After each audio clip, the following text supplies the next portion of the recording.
Hi everybody, it's Janet and I have little Big Daddy here with me today. We haven't been on here in a while, but we're back out in the Zen zone and I figured we'd do a video. I've been getting a lot of questions about what this Reiki is, for those of you who don't know what it is, and I thought I'd just explain it all in a video. And I was trying to set up a time that worked for everybody, but I just couldn't coordinate all that. So I figured I'd just go live, and I'll try to answer questions as we go along. Or if you want to leave questions later on, and I can go back and answer them, or you can inbox me here or anything like that. But I'm going to go ahead and go through and explain what it is, and then if you have some questions, just post. But hi everybody, I see everybody logging on. Okay, so Reiki. Reiki is actually what they call energy work, energy healing. I personally do not call myself a Reiki healer because my personal faith, my belief is in God, and I think He's the ultimate healer, and I think myself or the individual person is the ultimate healer. Nobody can heal you except yourself and your God, or whatever your higher power, or whatever your belief is. It is not a religious practice. It's almost kind of like mixing spirituality and science. It was founded by a Christian monk thousands of years ago in Japan.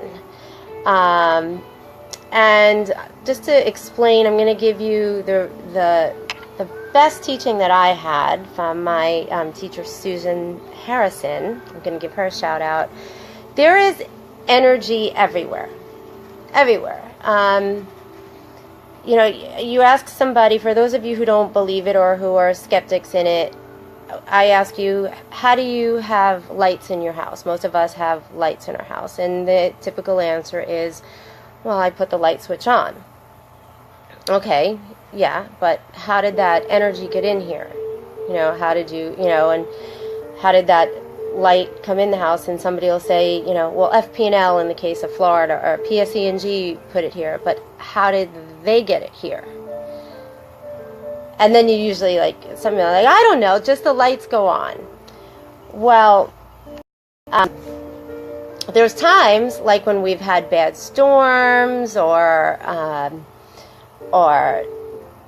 snowstorms or hurricanes, or we didn't pay our bill, or the lines went down or something, that we just didn't have that power that came in, and we couldn't do our basic things. Our food went bad in the refrigerator, and we may have tripped or banged ourselves into a wall, or not been able to use basic things like our TV or our hair dryer or something like that. So because your energy was out. Now, in actuality, if you think about it, the energy was not exactly out, because energy is still there. The sun still rose in the morning. We had a bad hurricane here in September. So I personally was without power for 10 days. Everything in my refrigerator went bad. It was hot as hell. Couldn't take a hot shower, everything. And I kept saying, I don't have power, I don't have power, I don't have power. I didn't have power, but that didn't mean that the rest of the world didn't have power, or areas maybe surrounding us didn't have power. There was still power. The sun still rose every morning. The wind still blew. The ocean still churned. It's just that power wasn't coming to me. Power wasn't coming to me because those lines were down. It's the same thing with us, with energy in our bodies. There's something called chakras. Chakras are energy areas that are throughout our body. There's actually 7 major ones throughout your body, and then there's 8, 9, and 10 outside your body. I'm not going to go through each one of the chakras. I'm just going to say that they're in different areas, things that affect your heart, things that affect your mind and your intellect, things that affect relationships, sexual relationships, family relationships, all kinds of things. I would say those would be equivalent to the outlets that are in your house. My dryer went down, my refrigerator went down. Well, if your heart is hurting, or if your head is struggling with something, it's the same thing as that going down. So getting back to, my energy analogy with the power lines, just like when we had the hurricane and those power lines came down and energy was still out there, it's just we weren't getting it. The same type of thing can happen with your body and in your chakras. You could go through relationship turmoil. You could have a physical ailment. You could be sexually abused or sexually assaulted at some point in your life. You could have had emotional abuse. You could have had physical abuse. You could have had an accident that caused physical disabilities in your life, and vice versa, that affect these different areas in your body and these different chakras.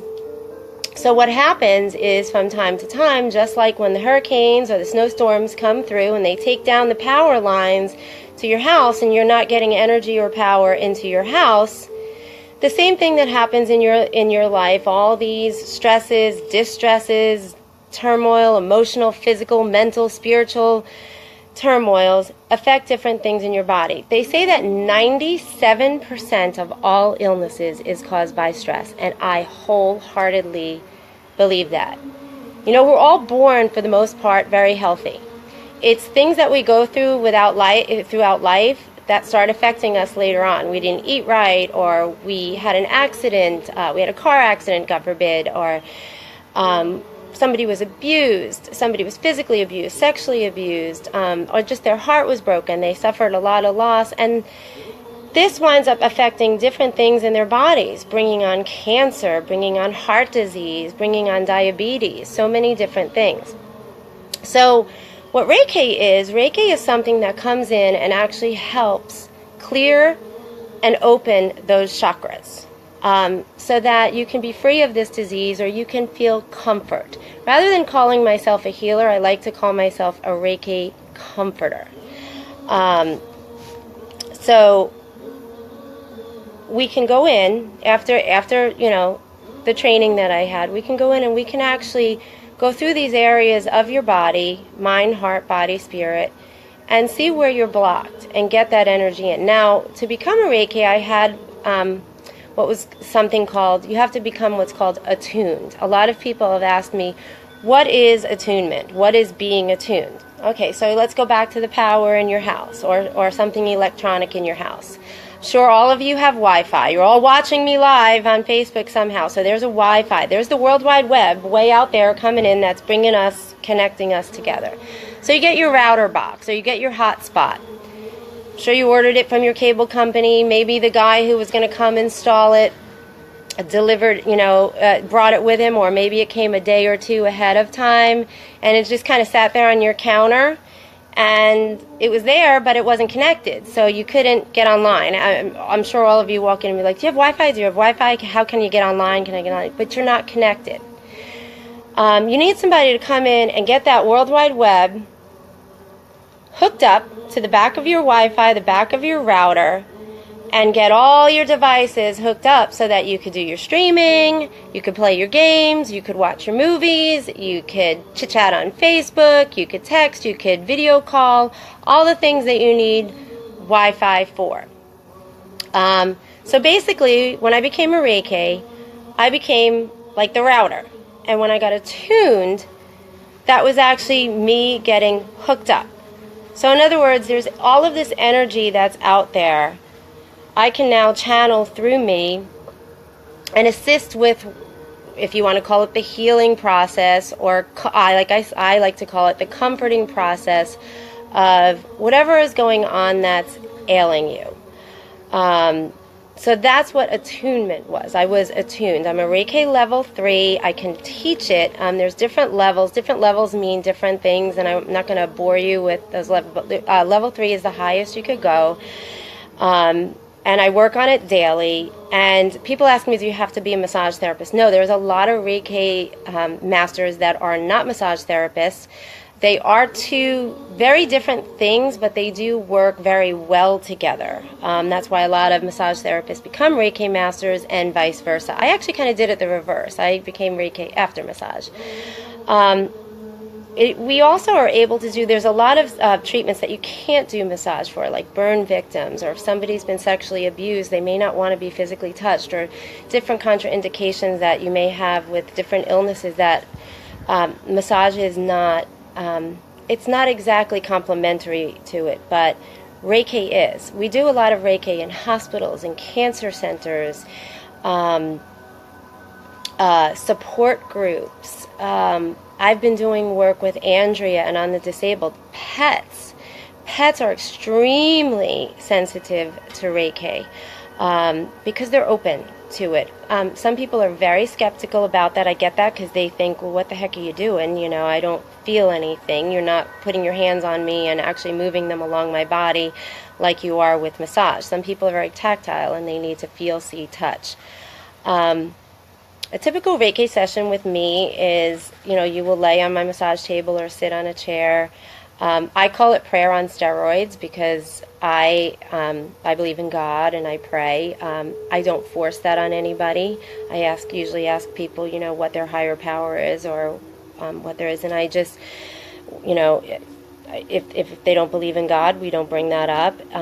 I just ask for the energy to come through me and guide my hands over an area where I can feel tightness. I can intuitively feel different things, and just through my attunement know what's going on and be able to connect through them. Now, to be honest with you, it kind of freaks people out a little bit, and they're like, they're still skeptical about it, but we do Reiki every day, whether you're a Reiki master or not, and we've done it for thousands of years. Here's the important part. Did you ever fall as a kid? Or do you have kids and kids fall and they skin their knee? What's the first thing they do if mommy's around? They run to you. They run to mommy. And mommy wants them to, they want to put their, go in the arms of their mommy. Or mommy takes her hand and puts it on their knee, or says, let me hit the band ground, or let me yell at that ground, or let me comfort you. You comfort somebody by taking them, by caressing them, by holding them. Have you ever missed somebody so dearly, whether they be lost and not on this earth anymore, or they're your boyfriend and they live 500 miles away, or they're at work and they're, 15 minutes away, but you just say, I can't wait till you get home and I can be in your arms. That's Reiki. That's comforting touch. So we are all doing Reiki every single day. We just didn't know it was that, and we're not calling that. There is tremendous healing in touch and energy, sending positive vibes, sending healing, sending light, sending love. Energy knows no space, no time, no distance. That's how I can feel the love and feel that my parents are still with me and all my loved ones that I have lost. Our bodies are just vessels that carry us around, but energy and heart work and soul work transcends time, space, distance. So that's how we do Reiki distance. We've done Reiki, as I said, we all do it every day by comforting somebody, by putting our loving arms around them, by holding them, by touching them.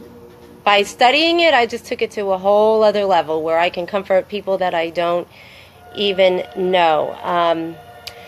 As I said, I open up a session where you just are laying on my massage table or sitting in a chair and relaxing, and I do a little bit of meditation, and there's actually symbols, kind of like there are symbols in many other spiritual practices or scientific practices that mean things. There's symbols for healing, there's symbols for protection, there's symbols for fear, guidance, awareness, and I just kind of work with them. A lot of people speak about feeling like a tingling going on throughout their body, or they feel a heat as I go over different parts of their body. I've worked with a lot of people that are suffering from anxiety, insomnia, fear. The world is such a scary place right now. So scary. So scary for children, so scary for parents. Instead of getting better, it seems to be going in the reverse. And, we as parents and children have to worry about things that we've never had to worry about. I mean, you You're afraid to go to a concert now. You're afraid to send your kids to school. You're afraid to be in a public place. There's so much anxiety and fear, and justifiably so by all the recent tragic events that have gone on in the world. So I've been working with a lot of clients and patients on things like that, with fear, with anxiety, with grounding yourself, setting yourself up for these, God forbid, situations where you find yourself in fear or anxiety. I've worked with hospital patients where I've been able to comfort them and feel different areas of their body where there may be disease or distress. I've consulted with doctors on it, and I've been spot on. And I don't mean just many Reiki masters have done that. So that's what a Reiki session is. It's been amazing, and you can do Reiki on anything. They showed us in school how you can do it on inanimate objects. You can Reiki your bed for a better night's sleep. You can Reiki your shower, so you'll have an amazing shower. You can Reiki your food, so it'll taste wonderful and be healthy and nourish you and fill you up. You can Reiki your car battery if your battery is going to die. It's blown my mind, because I am a skeptic from New Jersey. There have been several things that have happened just since I became a master. Everybody on my block lost power a couple of weeks ago. Everybody else was out for 2 hours. I was out for 12 seconds because I Reiki'd it. Swear to God. I did Reiki on a patient in a hospital who was a skeptic, put him right to sleep. I had put up a post about this. I had put my jewelry on a blood pressure machine that was unplugged. And I realized that they do run on batteries too, but it had been unplugged and hadn't gone on. My friend was there for a week. And after the Reiki session, I went to grab for my jewelry to put it back on, and the machine went on. Lights, bells, whistles, everything. It blew my own mind. I asked my teacher about it, and her explanation was that energy was in my hands, and it was the equivalent to putting a plug in the wall. Like when I went to reach for my jewelry, it plugged it in. In class, we've done experiments where you take a bouquet of flowers. Same bouquet. Don't take two different ones. Separate the flowers, put one in one vase, one in another. Do Reiki on one. See how long the one that you did Reiki on lives and flourishes and blooms. So there's been tons of things that we've done Reiki on. I do it distantly. That's why I'm telling all of my friends in New Jersey, if you would like to try a session, I've done several long distance ones. I just need to focus on you, and I meditate a little bit over on you. Again, it's not religious. I kind of call it the marriage between science and spirituality. I've got the clients and patients that I've tried it on have given rave reviews. They've talked about being more relaxed, less fearful. There are 5 Reiki principles that we live by. The first one is, and they sound a lot like the 12 steps. Just for today, I will not fear. Just for today, I will not have anger. I will live and work an honest life. I will be kind to all living beings. Why am I forgetting the 5th one now? Because I am on the spot. One of my Reiki people helped me out here. Fear, anger, kind to living beings. Oh gosh. All right. Well, I'm totally, I will post the 5 Reikis, and they've helped me a lot. They've helped my patients a lot, my clients a lot, my customers a lot. So I hope that helps you understand a little bit more about what Reiki is. If you would like to try it, and there goes Big Daddy, I am offering sessions. You can contact me at janet@sparties.com. Or you can call my business line, which is 954-421-6655, or of course you can write me here. Does anybody have any questions? I'm going to wait a minute or two to see if anybody has any questions before I sign off. Hi everybody, thank you so much for logging on. I know this is a little long, but there was a lot to explain about Reiki, and I hope you all try it.